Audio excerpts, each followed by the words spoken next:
Regulations नहीं बने थे।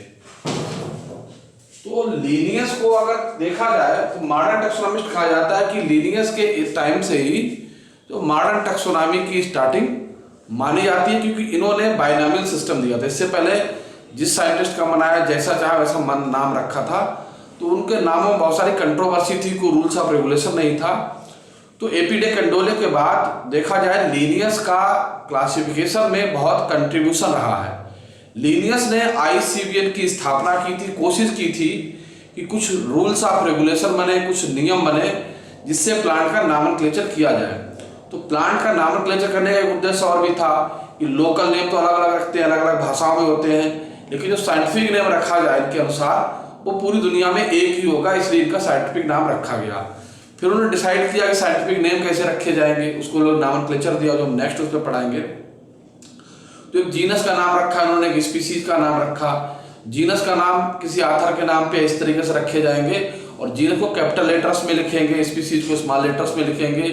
अगर हम टाइपिंग करेंगे तो उसे इटैलिक में टाइप करेंगे, अगर हैंड राइटिंग में लिखेंगे तो उसे अंडरलाइन करेंगे। ऐसे कुछ नियम बनाए इन्होंने थे और वो नियम के अनुसार ही प्लांट के नाम रखे गए थे। तो जो नाम रखे गए थे, जो लीनियस से पहले रखे गए तो प्री लीनियन कहलाया, उसके बाद का पोस्ट लीनियन कहलाया। तो माना गया कि लीनियस के समय तक जो नाम रख गए थे जन्म तक, उनको तो वैसे ही मान लिया गया कुछ समय के लिए। उसके बाद के नाम को अनुसार रखा, उनको भी धीरे धीरे चेंज किया। जैसे मेलस हमारा सेब का बॉटनिकल नेम है, अब पायरस मेलस हो गया, तो इससे नियम चेंज हो गया, उसके अनुसार रखे गए थे। तो उस समय जब लीनियस काम कर रहे थे, लीनियस देखा जाए उपासला यानी कि स्कॉटलैंड के बॉटनिस्ट थे, फिजिशियन थे। तो उस समय जो स्टडी होती थी विदेशों में बेसिकली वो प्लांट स्टडी वही लोग करते थे, या तो डॉक्टर्स थे, फिजिशियन थे, जिनसे मेडिसिन मिलती थी। क्योंकि जब थेरेपी शुरू हुई, जब मेडिकल लाइन शुरू हुई थी, वो प्लांट बेस्ड थी। प्लांटों से एक्सट्रैक्ट या क्रूड मेडिसिन मिलती थी, उनसे ट्रीटमेंट करते थे। तो बेसिकली आप देखोगे कि जितने भी हमारे टैक्सोनॉमिस्ट हैं वो स्टार्टिंग में फिजिशियन थे, डॉक्टर्स थे, इस टाइप के जो हमारे थे वो थे। तो ये इनका भी इंटरेस्ट बॉटनी में था, फिजिशियन थे, उपासला यूनिवर्सिटी में स्टडी शुरू की थी। और उनके टीचर थे, इनका इंटरेस्ट देख के वो बताया कि आप बॉटनी में इसका एडमिशन कराओ, इस तरीके से वो काम होता था। इन्होंने उपासला यूनिवर्सिटी में एडमिशन लिया, उसके बाद नीदरलैंड में कुछ समय के लिए चले गए। तो कुल मिला के स्कॉटलैंड में रहते थे, वहाँ पर स्टडी उन्होंने की थी। तो इनका जो प्लांट कलेक्शन था स्टडी करने में बहुत ही इंटरेस्ट था। तो इन्होंने कई सारे रिसर्च पेपर पब्लिश किए उससे रिलेटेड, जो उनका जब हम लीनियस के बारे में बायोग्राफी पढ़ाएंगे तो हम बात करेंगे उसमें। तो लीनियस ने प्लांट कलेक्ट करते थे, क्लास में भी बहुत इंटरेस्ट थे, टीचर से आके पूछते थे। तो इस तरीके से उनका इंटरेस्ट डेवलप हुआ टैक्सोनॉमी में। और उन्होंने एक सिस्टम दिया था, इसे बाइनॉमियल सिस्टम का आगे भी बताया। दो नाम रखे गए थे, स्पीसीज नेम और जीनस नेम रखा गया, अंडरलाइन करने के नियम बनाए थे। लीनियस ने इन सब स्टडी के दौरान जब प्लांट कलेक्शन किया और वो सब किया, तो उन्होंने कहा कि जो प्लांट का आइडेंटिफिकेशन है या जो प्लांट के साथ काम करने का तरीका है या प्लांट पे जो आइडेंटिफिकेशन करेंगे, तो उन्होंने सेक्स के बेस पे किया था। तो उनके सिस्टम जो उनका जो क्लासिफिकेशन है जो लीनियस का दिया हुआ, बेसिकली इसको कहते हैं आर्टिफिशियल क्लासिफिकेशन सिस्टम। इसका दूसरा नाम होता है sexual classification system. Sexual system of Linnaeus भी कहा जाता है इसको। तो ये उन्होंने 1753 में दिया था।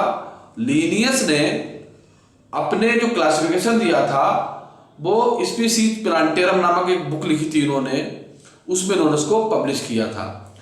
तो इस बुक को उन्होंने 1753 में ही पब्लिश किया था। तो लीनियस के नाम में बहुत सारी कंट्रोवर्सी है। कुछ जगह लिखा जाता है कार्ल वॉन लीनियस, तो ये बेसिकली लैटिन भाषा में, उनका स्कॉटलैंड की भाषा में है। और उसके बाद जो सिंप्लीफाई नाम रखा गया कैरोलस लीनियस। तो कभी कंफ्यूजन होने की जरूरत नहीं है, कार्ल वॉन लीनियस और कैरोलस लीनियस एक ही क्लासिफिकेशन है। तो उन्होंने जो स्टडी की थी क्लासिफिकेशन में, बेसिकली प्लांट एनिमल्स का क्लासिफिकेशन दिया था, बहुत सारे नियम दिए थे। तो इन्होंने जो अपना क्लासिफिकेशन प्रपोज किया था वो on the basis of sex organs, यानी सेक्स बेस्ड किया था इन्होंने।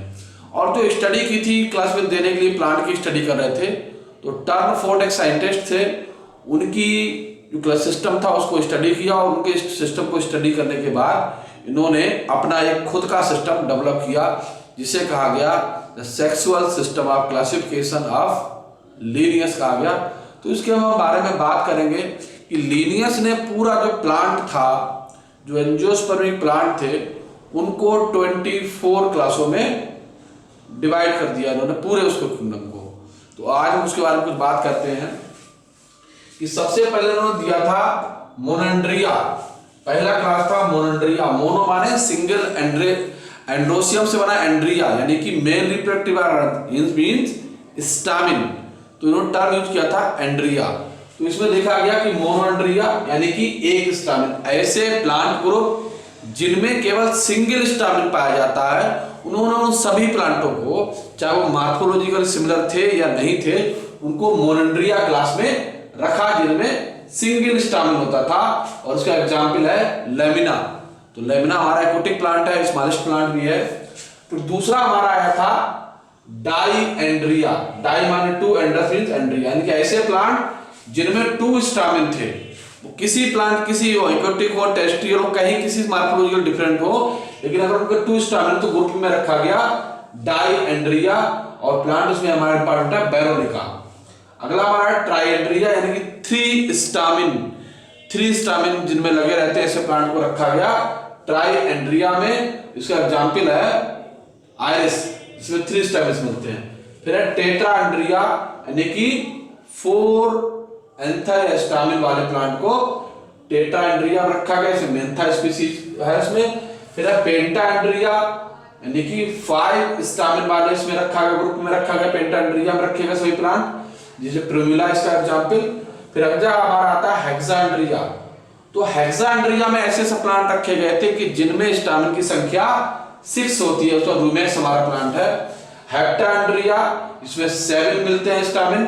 फिर ऑक्टाएंड्रिया में 8, एनेंड्रिया में 9, डेकेंड्रिया में 10, डोडेंड्रिया में 11, आइसोएंड्रिया में 12 और पॉलीएंड्रिया यानी कि ऐसे प्लांट जिनमें 12 से अधिक स्टामिन मिलते हैं, 12 से अधिक स्टामिन मिलेंगे, वो सब पॉलीएंड्रिया में रखे जाएंगे। और ये स्टामिन जो थे बेसिकली कैलेक्स से अटैच थे, रोज प्लांट यानी गुलाब में ये मिलते हैं। फिर हमारा अगला आता है डाइडिडाइनिया यानी कि स्टामिन था डाइडिडाइनमस थे। स्टामिन 2 ग्रुप में मिलते थे, जैसे इसमें 2+2 के ग्रुप में मिल रहा है, तो 2 लॉन्ग हमारे स्टामिन है और 2 स्मॉल स्टामिन है, 2 ग्रुप में मिलते तो डाइडिडाइनमस कंडीशन हो गई। फिर है टेट्राडाइनेमस यानी कि जो स्टामिन की संख्या होगी वो ग्रुप में रहेगी 4 के ग्रुप में, यानी कि 4+2 के ग्रुप में 4 एक होंगे और 2 एक होंगे। तो क्रूसिफेरी फैमिली मेंबर देखेंगे कि 2 हमारे जो होते हैं वो लॉन्ग होते हैं, स्मॉल हो जाएंगे 2, और 4 लॉन्ग होंगे, बड़े होंगे।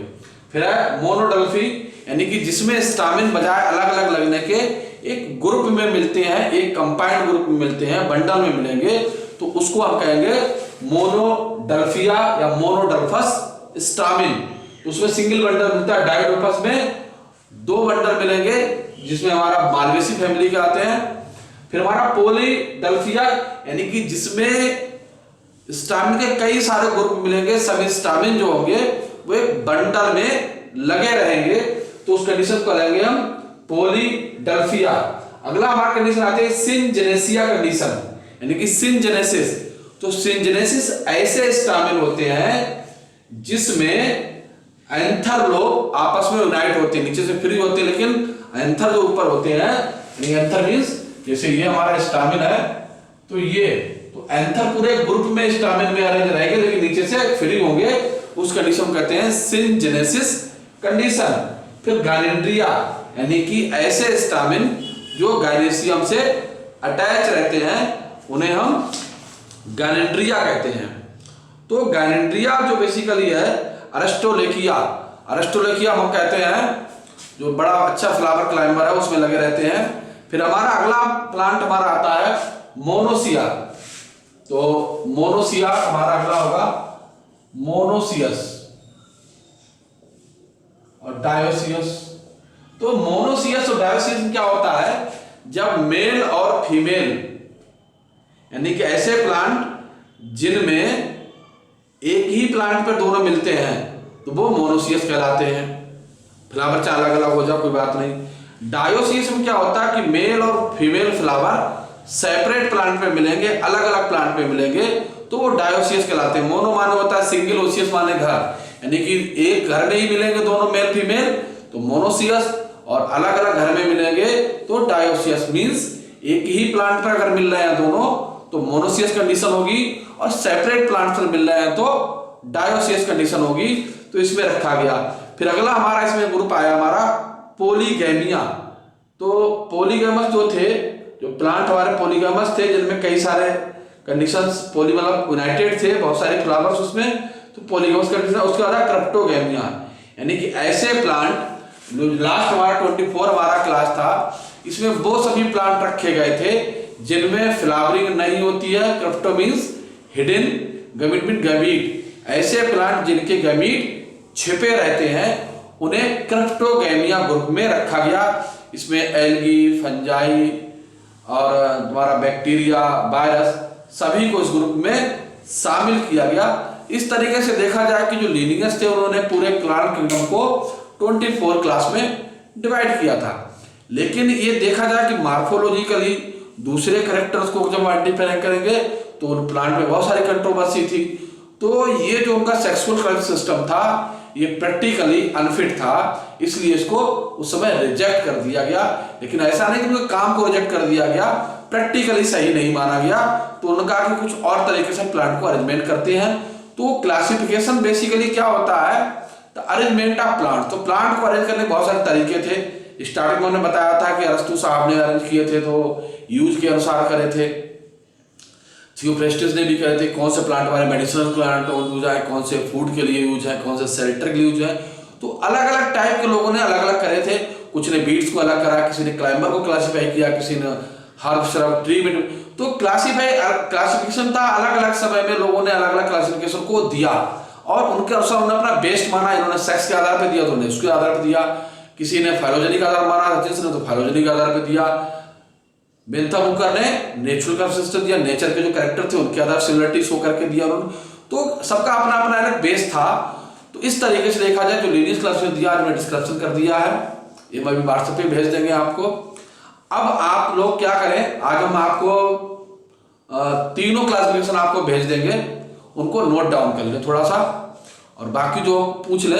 तो इस तरीके से देखा जाए तीनों क्लासिफिकेशन सिस्टम हमारे हो गए, आर्टिफिशियल, नेचुरल और फाइलोजेनेटिक।